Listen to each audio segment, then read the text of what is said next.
आप सबको प्रणाम करता हूं, आप सबका स्वागत करता हूं। मैं मूलतः हरियाणा का हूं जी, और हरियाणा हास्य रस का पर्यायवाची है। हमारे यहाँ सब काम हास्य रस में होता है जी। हरियाणा में तो प्रेम प्रदर्शन तक में हास्य रस होता है। वो हरियाणा के एक बस कंडक्टर का ब्याह हुआ तो पहली रात को जब कमरे में पहुंचा तो पलंग पे बैठी हुई दुल्हन से जो उसका पहला संवाद था वो उसके प्रेम प्रदर्शन का चरमोत्कर्ष था। पलंग पे बैठी हुई दुल्हन से बोला एक तरफ से रख ले, एक सवारी और बैठेगी।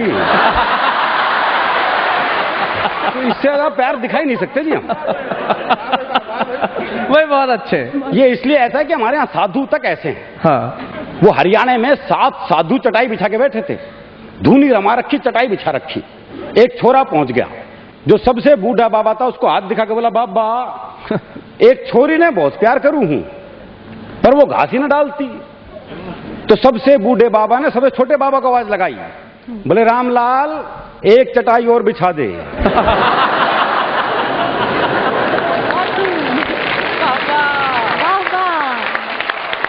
तो हमारे यहाँ तो बाबा भी सारे चटाई वाले हैं जी। और जब प्रेम चरम पर पहुंचता है तो और हास्य की स्थिति पैदा होती है जी। वो हरियाणा के एक गांव में एक बाबा जी आए हुए थे, तो एक पति पत्नी को औलाद नहीं थी। तो बाबा जी बोले मैं बद्रीनाथ जाऊंगा, तुम्हारे नाम का दिया जलाऊंगा, भगवान ने चाही तो औलाद हो जाएगी। 12 साल बाद बाबा उसी गांव में वापस आया तो देखा वो महिला 11 बच्चों से घिरी हुई है। अच्छा। बोले तुम्हारे हैं? बोले हाँ जी। बोले इसका मतलब मेरा दिया जलाना सफल रहा, भगवान ने मेरी सुन ली। बोले इन बच्चों का बाप नजर नहीं आ रहा। बोले जी वो बद्रीनाथ गया है। अच्छा। बोले क्या करने? बोले दिया बुझाने।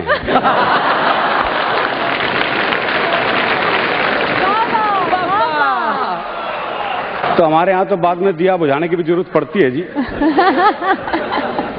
बहुत मस्त प्रदेश है जी। भ्रष्टाचार भी हास्य रस में होता है। वो एक पुलिस वाले ने नई कार वाले को पकड़ लिया। अच्छा। देखा भाई सब चीजें ठीक ठाक हैं। बोला चल लाइसेंस निकाल। उसने लाइसेंस दिखाया, वो भी ठीक। बोला अच्छा गाड़ी के कागजात दिखा। उसने कागजात दिखाए, वो भी ठीक। बोला अच्छा 500 रुपए निकाल। बोला जी किस बात के? है बोला 500 रुपए निकाल। बोला जी मेरी गलती क्या है? बोला तू 6 महीने तक गलती नहीं करेगा, मैं इंतजार करता रहूंगा।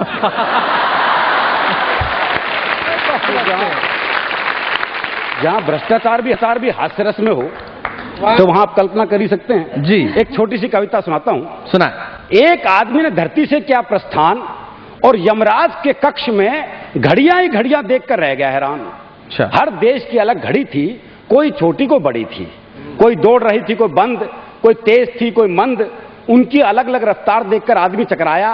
कारण पूछा तो यमराज ने बताया हर घड़ी की उसी हिसाब से रफ्तार जिस हिसाब से हो रहा है उस देश में भ्रष्टाचार। आदमी ने चारों तरफ नजर दौड़ाई लेकिन भारत की घड़ी कहीं भी नजर नहीं आई। आदमी मुस्कुराया, यमराज के पास गया और उसे कान में फुसफुसाया। बोला भारत वाले भ्रष्टाचार यहां भी ले आए? भारत वाले भ्रष्टाचार यहां भी ले आए? हाँ। सच सच बताओ भारत की घड़ी ना रखने कितने पैसे खाए? बहुत अच्छे। सच सच बताओ भारत की घड़ी ना रखने कितने पैसे खाए? यमराज बोले बेटे तेरे शक की सुई तो बिना बात उछल रही है। यमराज बोले बेटे तेरे शक की सुई तो बिना बात उछल रही है। मेरे बेडरूम में जाके देख, पंखे की जगह भारत की घड़ी चल रही है। भाई क्या बात है, बहुत अच्छे। तो हमारे यहाँ तो हिसाब किताब ऊपर तक पहुंचा हुआ है जी। और हरियाणा में बता रहा था सब संबंध हास्य रस में ही है हमारे यहाँ तो। किराएदार मकान मालिक तक के संबंधों में हास्य रस है। अच्छा। वो एक किराएदार पहुंच गया मकान मालिक के पास, बोले कैसा कमरा किराए पे दिया है? वहां तो चूहे डांस कर रहे हैं। और बोले तू के चावे 500 रुपए माधुरी दीक्षिता का नाचेगी।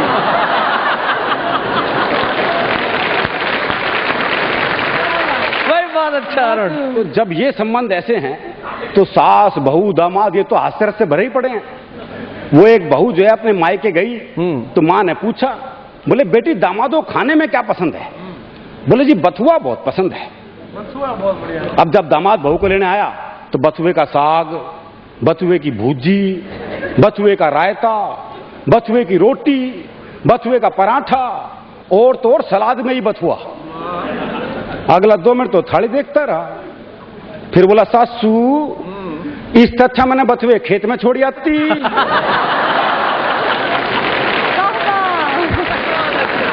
तो एक दामाद पहुंचा ससुराल पत्नी को लेने, तो सास का जी नहीं करता भेजने का, तो उसने कहा अगले हफ्ते आइए। हाँ। वो अगले हफ्ते आया। सास बोली बे जी नहीं भरा, अगले हफ्ते आइए। वो फिर अगले हफ्ते आया। सास बोली तू तो हर हफ्ते आ जा है। हम अभी नहीं भेजेंगे, 15 दिन के बाद भेजेंगे। अच्छा। बोला जी मैं अभी आ जाके थक गया, मैं 15 दिन यहीं रुकूंगा। मैं साथ ही लेके जाऊंगा। वो सास घबरा गई, बोले दामाद रुकेगा तो खातिरदारी करनी पड़ेगी। बोले जी आप रुकोगे तो लोग क्या कहेंगे?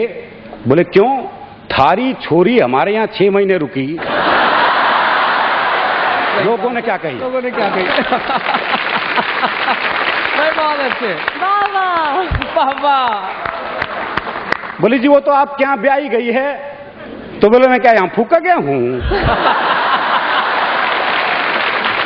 वो एक और दामाद पहुंचा जी ससुराल पत्नी को लेने, तो सास का जी नहीं करता भेजने का, तो उसने बाकी बच्चों से कहा बोले अपने जीजा को समझाओ, और अगर नहीं माने ना तो यूं कह दे रहा हमारी माता जी की देवी आ जाती है। देवी। और जब देवी आ जाती है उन बात मनवा के छोड़ती है। बालक पहुंच गए, बोले जी आज अभी नहीं भेजेंगे। बोले नहीं लेके जाऊंगा। बोला ऐसा हमारी माता जी की देवी आ जाती है, और जब देवी आ जाती है अपनी बात मनवा के छोड़ती है। अच्छा। बोला देवी आ जाए देवा आ जाए, मैं तो लेके जाऊंगा। थोड़ी देर बाद सास जो वो बाल बाल बिखेर के आ गई। बोले देवी आ गई ना भेजूं। देवी आ गई ना भेजूं, देवी आ गई ना भेजूं। दामाद थोड़ी देर तो ड्रामा देखता रहा, फिर बोला भैरव आ गया लेके जागा।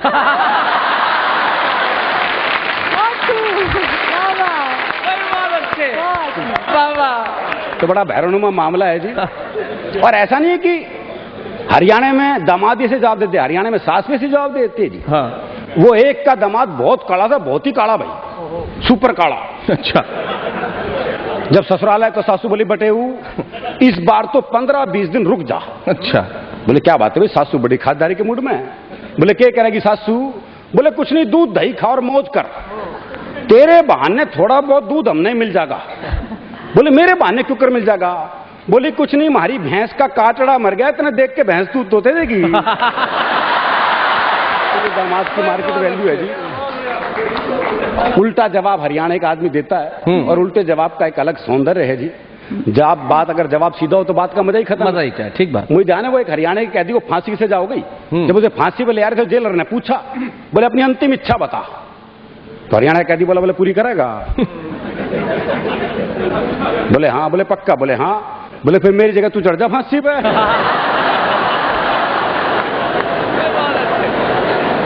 जो उल्टे जवाब का सौंदर्य है, इस पर एक आपको शुद्ध हास्यरस की कविता सुनाता हूं जी। पुलिस को रंगरूटों का दस्ता चाहिए था नया। पुलिस को रंगरूटों का दस्ता चाहिए था नया, हरियाणा का राधे श्याम भी इंटरव्यू देने गया।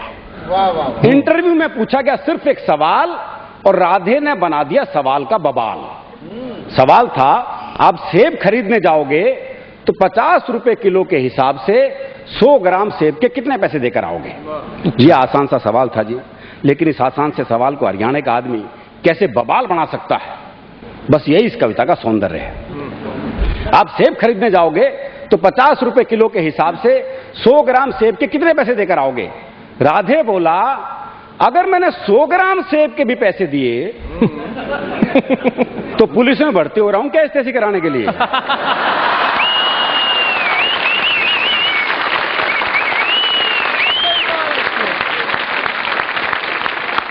साहब को जवाब में मजा आया। अच्छा। उन्होंने सवाल को आगे बढ़ाया। अच्छा मैं खरीदने जाऊं तो मुझे कितने के मिलेंगे? राधे बोला आवाज करो, पूरी पेटी आपके घर भिजवा देंगे। अच्छा तुम्हारी पत्नी तो पुलिस में नहीं है ना, वो जाएगी तो 100 ग्राम सेब के कितने पैसे देकर आएगी? राधे बोला साहब मैं अपनी पत्नी को आपसे ज्यादा जानता हूं। उसे खरीदारी का है बहुत चाव, पर उसे 100 ग्राम खरीदने होंगे तो 100 ग्राम का ही पूछेगी भाव। सही बात है। 100 ग्राम खरीद 100 ग्राम का ही पूछेगी भाव। अच्छा तुम्हारा भाई जाए, अगला भी उसी सवाल के पीछे पड़ा हुआ है। ये नहीं कि भी वो जवाब नहीं दे रहा तो सवाल बदल दे, पर दिक्कत ही वो भी हरियाणा का। अच्छा तुम्हारा भाई जाए, जी भाई को तो मैंने कई बार बाजार जाते देखा है, पर वो तो कहीं पौवा तो कभी गुटखा लाता है। सेब लाते तो मैंने उसे आज तक नहीं देखा है। अच्छा तुम्हारी बहन जाए कोई, जी मेरी एक बहन थी, उसकी शादी कर दी, अब वो जाने या बहन हुई। बहनोई। अरे बहुत अच्छे।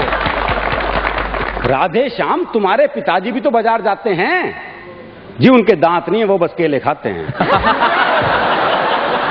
आप मुझे एक बात बताओ श्रीमान, तनख्वाह तो दोगे एक आदमी की और सेब खरीदने में लगा दिया पूरा खानदान। और सेब खरीदने में लगा दिया पूरा खानदान। अच्छा छोड़ो, कोई आम आदमी जाए तो वो 100 ग्राम सेब के कितने पैसे देकर आए? आम आदमी का नाम सुनते ही राधे श्याम सीरियस हो गया थोड़ा। बोला जी साहब, आप लोगों ने आम आदमी को सेब खरीदने लायक ही कहां छोड़ा?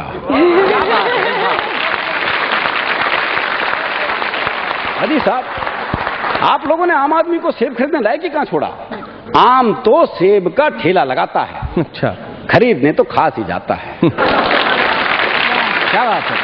अच्छा कोई खास आदमी जाए तो अगला भी पीछे पड़ा हुआ है जी। पहली बात तो है कि अगर वो खास है तो खुद क्यों जाएगा? सही बात है, बिल्कुल ठीक। अपना नौकर भेजेगा और आपके कहने से चला भी जाएगा तो क्या सिर्फ 100 ग्राम खरीद के लाएगा? चलो आपकी अंतिम इच्छा पूरी करने के लिए 100 ग्राम खरीद भी लाए तो इसका हिसाब आप मुझसे क्यों लेते हैं?